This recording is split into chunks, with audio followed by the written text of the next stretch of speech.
चारों तरफ जोर जोर की हवा चल रही थी। आधी रात का समय था। वहीं एक बस अड्डे पर एक बलदेव नाम का आदमी बस का इंतजार कर रहा था। बस अड्डे पर बलदेव के अलावा और कोई नहीं था। उसकी 3 बजे वाली बस आने वाली थी, जिसके बाद वे उस बस पे चढ़कर पुणे के लिए निकलने वाला था। बस अड्डे पर केवल 3 लड़कियां काम कर रही थीं। एक चना चाट बेचने वाली, दूसरी पानी बेचने वाली और एक वहां से कूड़ा साफ करने वाली। तभी बलदेव चना चाट बेचने वाली से पूछता है, जरा सुनिए, यहाँ पर 3 बजे वाली बस अभी तक आई क्यों नहीं है? साहब, कुछ देर में आती होगी, आप थोड़ा इंतजार कीजिए। बलदेव वहीं खड़ा हुआ इंतजार करने लगता है। तभी चना चाट बेचने वाली बलदेव के पास आती है और कहती है, चना चाट साहब, चना चाट ले लो साहब, चना चाट। अरे 10 का चना चाट देना जरा मुझे। अभी देती हूँ साहब।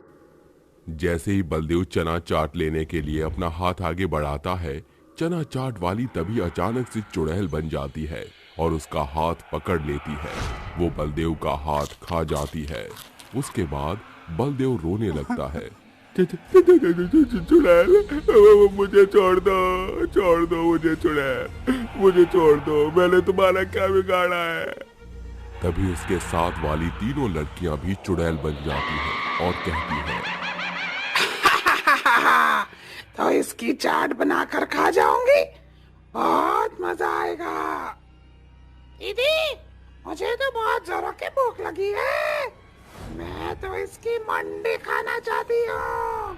तभी एक चुड़ैल बलदेव का हाथ खा जाती है, तो दूसरी चुड़ैल उसकी मुंडी और तीसरी चुड़ैल बलदेव को सीधा अपने मुंह में निगल जाती है। इतने में वहां एक बस आ जाती है, जिसमें कुछ पैसेंजर्स बैठे होते हैं। वो तीनों चुड़ैल बस के अंदर चढ़ जाती है। चुड़ैलों को देखकर सभी पैसेंजर डर जाते हैं और बस में यहाँ वहाँ भगदड़ मच जाती है, जिसके बाद चुड़ैल बस के सभी पैसेंजर्स को खाने लगती है। यहाँ तक कि चुड़ैल बस के ड्राइवर को भी खा जाती है। अगले दिन सुबह ये बात पूरे गांव में चिंगारी की तरह फैल जाती है। कुछ लोग आपस में बात करने लगते हैं। वो बस पूरी खूनम खान थी, पूरी बस में लोगों की लाशें पड़ी थी। लगता है किसी ने बहुत ही बेरहमी से मारा था उन्हें। अरे लेकिन इतने सारे लोगों को कौन मार सकता है? कहीं ये काम किसी खतरनाक जानवर का तो नहीं है? हमें पुलिस स्टेशन में जाकर खबर देनी चाहिए। उस आदमी की बात सुनकर गांव के सभी लोग उस वारदात को पुलिस स्टेशन में जाकर बताते हैं, जिसके बाद पुलिस इंक्वायरी करती है, लेकिन उन्हें कोई सबूत नहीं मिलता। कुछ ही समय बाद दोबारा से रात के समय वे तीनों लड़कियां बस अड्डे पर चना चाट बेच रही होती हैं और तीसरी लड़की वहां कूड़ा बीन रही होती है। तभी वहां रात के समय 3 बजे एक बस आकर रुकती है। चारों तरफ लोग खड़े होते हैं। तभी वो लड़कियां उनके पास जाकर चना चाट बेचने लगती हैं। चाट ले लो, चाट, मसालेदार चाट। पानी ले लो, पानी, पानी ले लो, ताजा ताजा पानी, फिल्टर वाला पानी, पानी ले लो, पानी। तभी कुछ लोग बस से उतरने के बाद चना चाट और पानी खरीदने लगते हैं, जिसके बाद वो तीनों ही बहुत ही भयानक चुड़ैल बन जाती हैं और लोगों को मारने लगती हैं। आखिरकार ये लोग हमारे जाल में फंस ही गए, अब हम इन्हें नहीं छोड़ेंगे। चुड़ैल को देखकर सभी लोग यहाँ से वहाँ भागने लगते हैं और तीनों चुड़ैल मिलकर बस अड्डे के एक एक आदमी को मार देती हैं और पूरा बस अड्डा कब्रिस्तान की तरह दिखने लगता है, जिसके बाद हर एक आदमी को बस अड्डे से बहुत खौफ हो जाता है और कोई भी बस अड्डे पर नहीं जाता। बस के ड्राइवर भी नौकरी छोड़कर चले जाते हैं।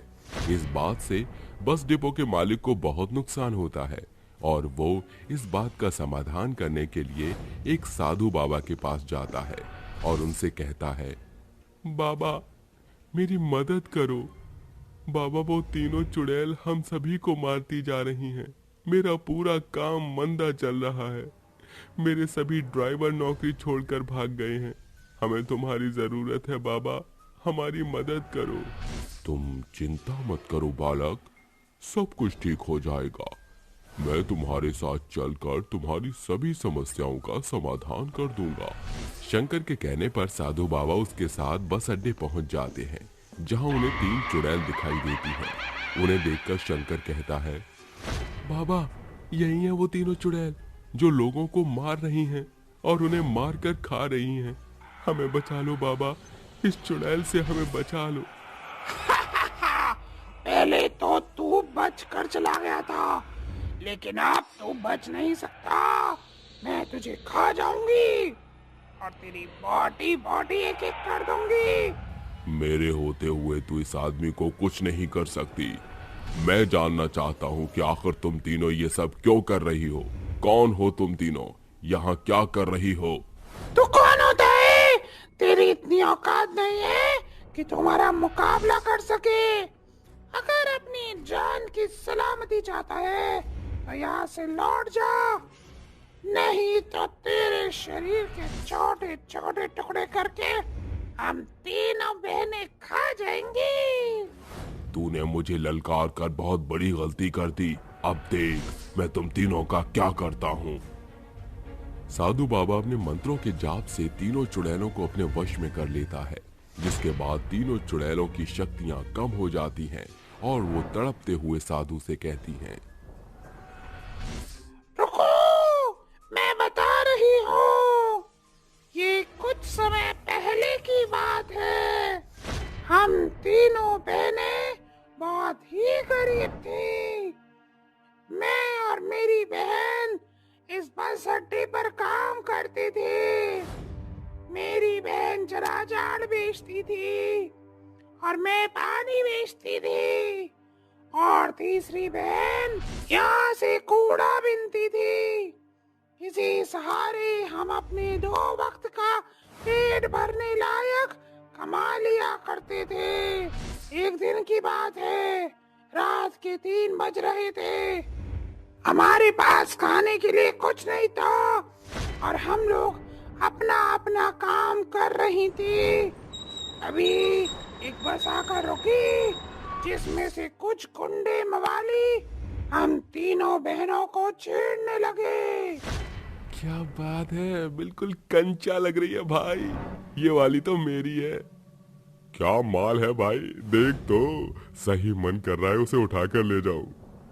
ये सब हमें अच्छा नहीं लगा, इसलिए हमने उनका सामना किया, लेकिन उन्होंने हमारे साथ बहुत बुरा किया। हमारे साथ जबरदस्ती करके हमें जान से मार दिया, जिसके बाद हम लोगों की मृत्यु हो गई और हमारी आत्मा यहाँ भटकने लगी। तुम्हारे साथ बहुत बुरा हुआ, लेकिन अब तुम्हें यहाँ से जाना होगा और इस बस अड्डे से अपना वास्ता हमेशा के लिए खत्म करना होगा।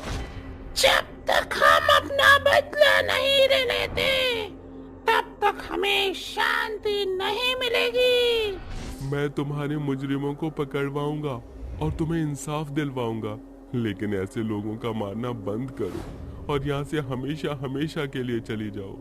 तीनों चुड़ैल शंकर और साधु बाबा की बात मान लेती हैं, जिसके बाद साधु बाबा एक विधि द्वारा उन तीनों चुड़ैलों की आत्मा को वहां से हमेशा हमेशा के लिए मुक्त कर देता है, और जिसके बाद बस अड्डे से उन तीनों चुड़ैलों का साया हमेशा हमेशा के लिए खत्म हो जाता है।